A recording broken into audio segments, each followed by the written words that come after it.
ये कोई साधारण निशान नहीं, ये भगवान विष्णु के असली पद चिन्ह है। लेकिन ये यहाँ किसी पूजा के लिए नहीं, बल्कि एक महाशक्तिशाली असुर की छाती को हमेशा के लिए दबाए रखने के लिए है। यह कहानी है असुर गयासुर की। लेकिन रुकिए, वह कोई पापी या दुष्ट राक्षस नहीं, बल्कि भगवान विष्णु का इतना बड़ा भक्त था कि उसने कठोर तपस्या करके भगवान ब्रह्मा से वरदान पा लिया। वरदान था, जो भी मुझे देख लेगा या छू लेगा उसे सीधे मोक्ष मिल जाएगा। यह वरदान इतना शक्तिशाली था कि हर पापी भी सीधे मोक्ष पाने लगा। स्वर्ग नर्क खाली हो गए और यमराज का काम ही बंद हो गया। जब प्रकृति का संतुलन बिगड़ा तो देवताओं ने एक दिव्य छल किया। उन्होंने गयासुर से उसकी पवित्र देह पर यज्ञ करने की अनुमति मांगी। जैसे ही गयासुर लेटा, वह हिलने लगा। तब ब्रह्मा जी ने मृत्यु के देवता यमराज को आदेश दिया कि वो अपने लोक से एक विशाल धर्मशिला लेकर आएं और गयासुर की देह पर रख दें।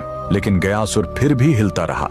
तब उसे स्थिर करने के लिए स्वयं भगवान विष्णु ने उस विशाल धर्मशिला पर अपना दाहिना पैर रख दिया, जो हमेशा के लिए अंकित हो गया। भगवान के स्पर्श से गयासुर खुश था। उसने मृत्यु से पहले भगवान विष्णु से वरदान मांगा, मेरी यह देह दुनिया का सबसे बड़ा तीर्थ बने और जो यहाँ अपने पितरों का पिंड दान करेगा उन्हें सीधे मोक्ष मिलेगा। और भगवान के आशीर्वाद से गयासुर का वही शरीर आज बिहार का पवित्र गया शहर है। और जिस स्थान पर विष्णु ने पैर रखा था, वहीं पर बना है यह प्रसिद्ध विष्णुपद मंदिर। लेकिन रुकिए, इसी मंदिर के बगल में इस फल्गु नदी में कभी पानी नहीं दिखेगा। क्यों?